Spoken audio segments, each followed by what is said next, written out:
and welcome to Song Sparrow Paper Crafts. If you're new here, my name is Susan Fox Bowen and I'm an independent Stampin' Up! Demonstrator in the Dallas-Fort Worth area. Welcome to a brand new episode of Terrific Tuesdays.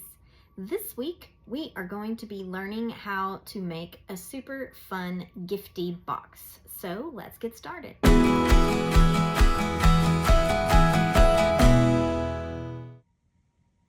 So I've recently shared some things that I am going to be displaying in a craft booth for a craft fair in a few weeks. And I thought it might be easier for those who were interested in the tutorial to have a video that went along with the lip balm box that I shared. Now, this tutorial comes from the paper Pixie. I've made some modifications here and there just to suit the way that I preferred to do it after following her instructions. So I'm just going to walk you through really quickly-ish, how we put this super cute little lip balm box together.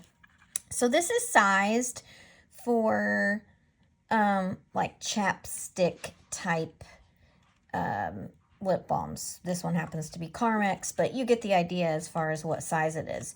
You would have to resize the box if you wanted to do anything that has a larger diameter. It could potentially fit the Blistex brand, but I haven't tried it. So just a disclaimer right there. So anyway, let's get started.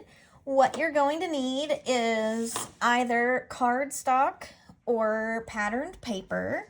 I've done it both ways. This particular time, I'm going to show you how to do it with just a piece of patterned paper that kind of, I would love to say cuts down a step, but I still decorate the top of the box, as you can see here, even with the patterned paper. So it's really up to you as far as what you would like your box to look like, whether it's got a pattern on it or whether it is plain. The ones that I showed in the photo on social media a little couple days ago used the plain paper. So yeah, it's just all about how you want to do it. All right, so we're going to get started with a piece of paper. You're going to cut it 4 1/4 by 7 inches. You want to be sure that when your paper is oriented with the long edges on the side, that your pattern is running this way, up and down. So, piece of paper in portrait mode, pattern in portrait mode. Here I am thinking about a camera, I guess. In portrait orientation, you want your pattern to run up and down so that it makes sense.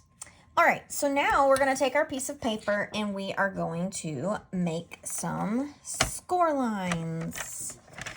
Long edge on the top.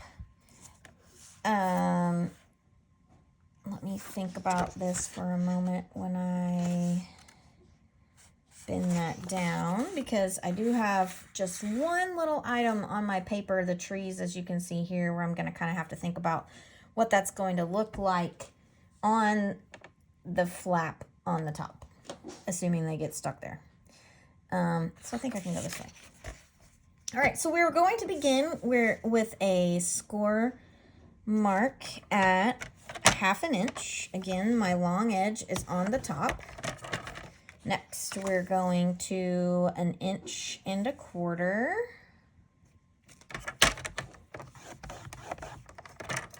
Then 2 inches. 2 3/4. And then 5 inches. Oops, if I can get it lined up. This pattern kind of plays some tricks on my eyeballs here. All right, now we're going to put our short edge on the top. We are going to score it at 3/4 inch and then 3 1/2 inches. And that just gives us an even 3/4 inch on each side on our short edge here. So now we're going to be removing some sections from our paper. I don't know if you can see our score lines. I'm actually using some retired paper called Berry Christmas for our little demo here. I just love this paper. And since I'm doing things for a craft fair, I typically will pull out my retired papers that I have left over.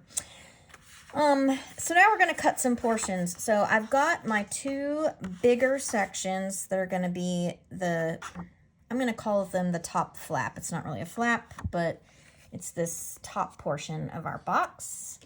So we're going to remove this 3/4 little section on either side of that. So I like to kind of take the easy method and go back over that score line here.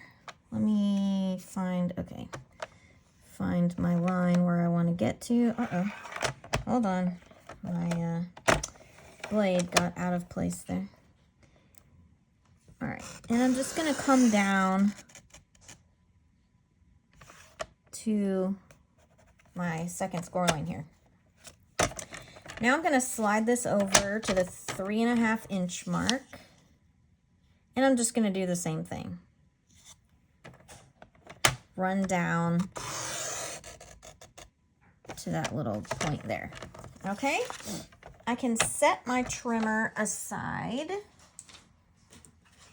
and now I'm just using my paper snips. I'm going to finish off that little bit.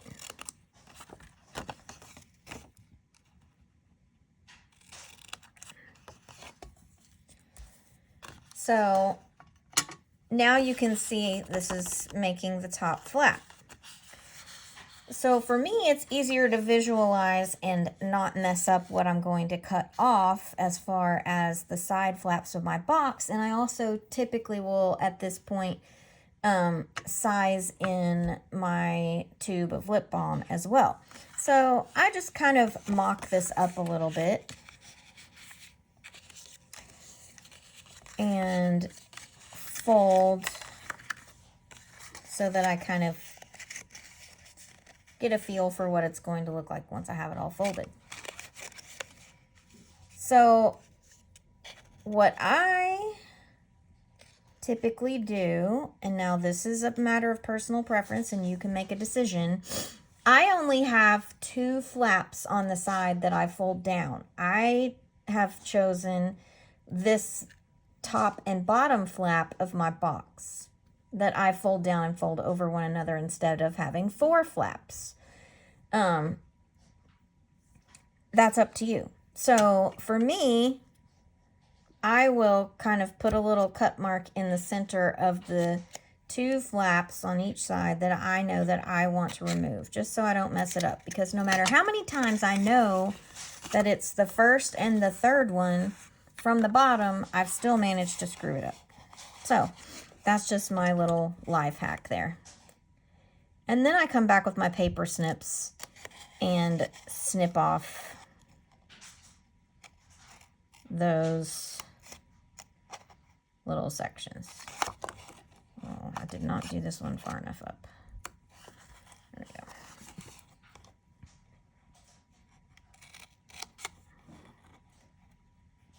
Okay. So I'm going to do this on both sides.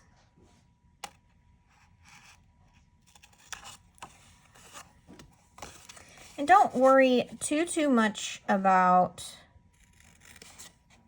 what your little flaps, I call these flaps, your little ears, what they look like, because we are going to trim them just a little bit further as we move along in our process here.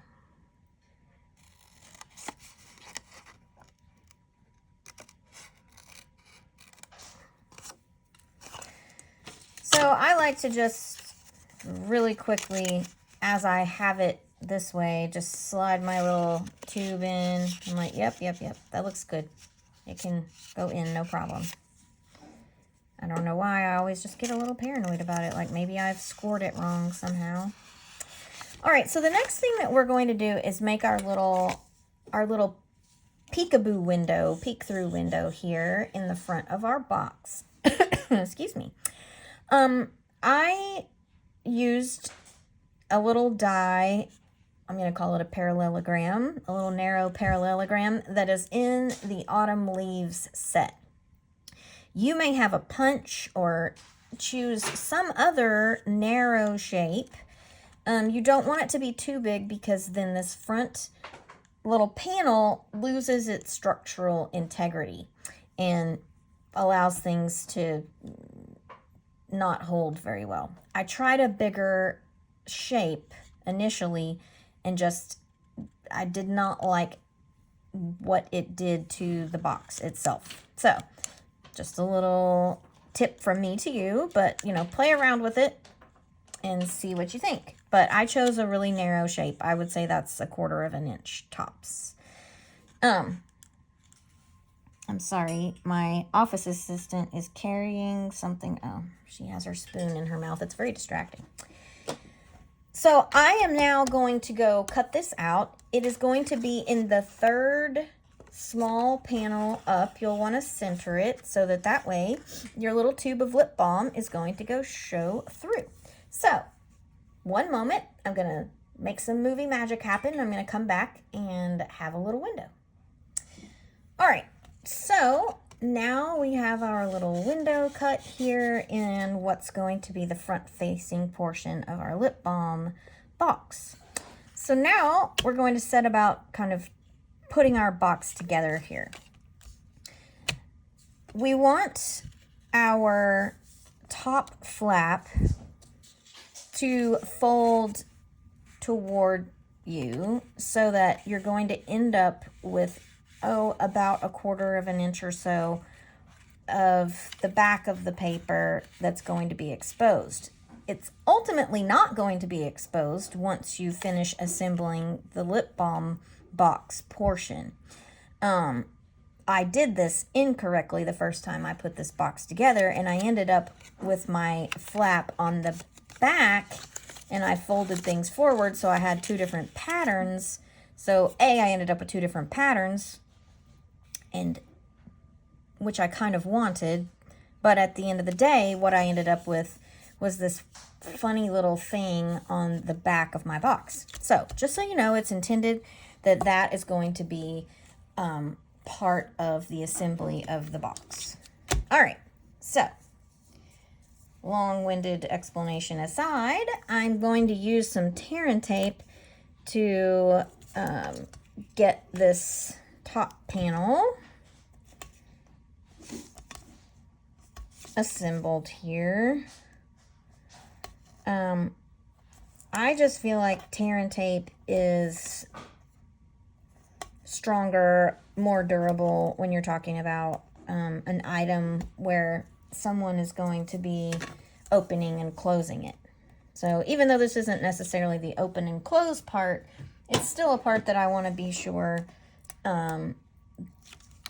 doesn't have an adhesive that ultimately gives over time.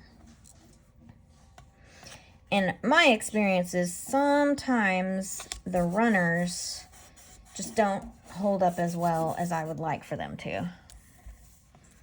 All right, so let's get our flap folded back the right direction here. And ultimately this tiny little, well, tiny, the smaller flap on the very end is going to adhere to the back of this. So I want to put the sticky on the pattern side that's going to be facing out.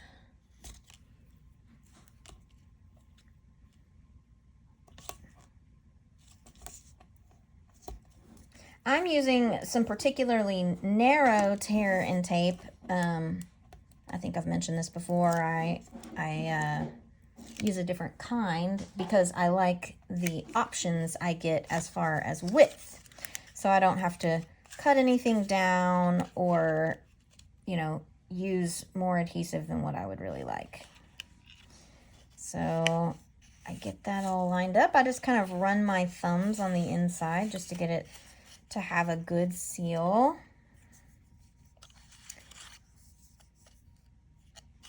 And kind gonna slide that in there. That's gonna look good. So I don't want my lip balm to be moving around. I kind of want my recipient on the very end of the line to be able to see what's in the box. So I put a little glue dot on the lip balm itself and slide it in the box, get it where I want it, and kind of push down just lightly from the top. So now we can see it through our window. All right, so our tabs need just a tiny bit of trimming to fit nicely. Now, width-wise, you could leave it as it is, but I liked the Paper Pixie's suggestion of giving it a tiny bit of shape. So I definitely take roughly 1/8 of an inch off of each of the ends. And then the ever so smallest little triangle, little obtuse triangle there, just a tiny little bit,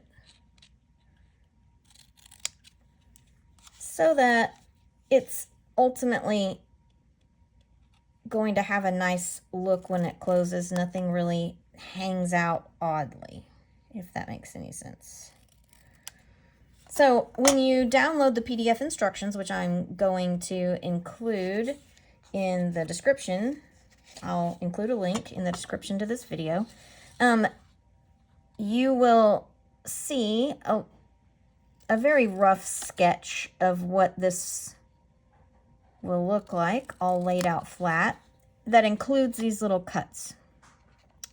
And the little cuts here that I'm doing are represented by these little teeny tiny white triangles, so that you can see what got removed, essentially. All right. Oh, didn't quite cut off enough there. So I kind of did this a little bit out of order from what I have in the instructions. I think what I have in the instructions works a little bit better, but if you get ahead of yourself because you're excited about it, like I just did making this video, it's not a big deal to already have the box assembled. All right, I like to have my flap so that the top comes down. I don't know if you've ever noticed boxes that you buy, for example, toothpaste, that, minus the top there, are very similarly constructed, but the top always comes over the bottom part of the flap. It just has a nicer, more finished look. I think that's why they do it. So there are two different ways that you can secure this box. If you happen to see my post on social media, you notice that that group was secured by a ribbon that I tied around the box. But the way I'm going to do this one, to show you an alternative and to also kind of match up with what's in the instructions, is I just used a glue dot.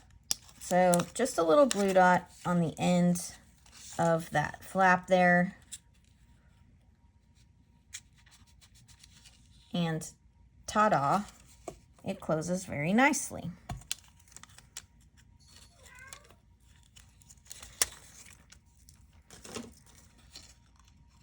Same thing on this side. All right. Now, here's where your choice of finishing comes into play. On this top flap here, if you were to have used plain cardstock to assemble the box, then I would include the designer series paper here on the top just to dress it up. When you use DSP to make the box, pattern paper to make your box, you've eliminated that step. And then you can add a sentiment, but in this case, I'm going to kind of keep it simple, and I'm just going to add some shapes and some ribbon, I think. It's kind of my plan. I think I'm going to put some ribbon like over here-ish. So I cut these snowflakes using an older die set, but I mean, you could cut any shape you want. I just decided I wanted to make this kind of wintry. That is a technical term. I'm just going to put a dimensional in the center here.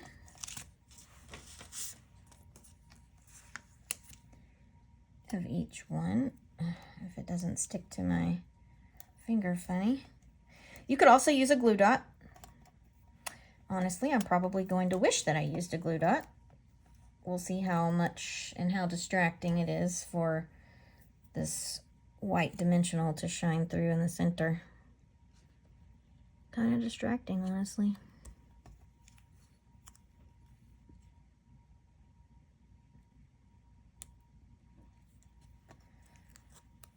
But just going to have my snowflakes like so. And then I'm just going to add a little ribbon here on the side. I'm going to put several glue dots on the back just to give it some good adhesion, and put it on the corner there like so. So there you have it. That is assembly from start to finish on the little lip balm box. So I hope that you have enjoyed this tutorial, that it made sense. If not, feel free to shoot me a message and ask any questions that you might have. Again, the link to the PDF tutorial is in the description to this video. And if you have enjoyed this video and would like to know each time I post a new tutorial on this channel, please subscribe and you will get a notice anytime a new video goes up. But I thank you for joining me on this week's episode of Terrific Tuesdays, and I look forward to bringing you something fun the next time. Until then, see ya!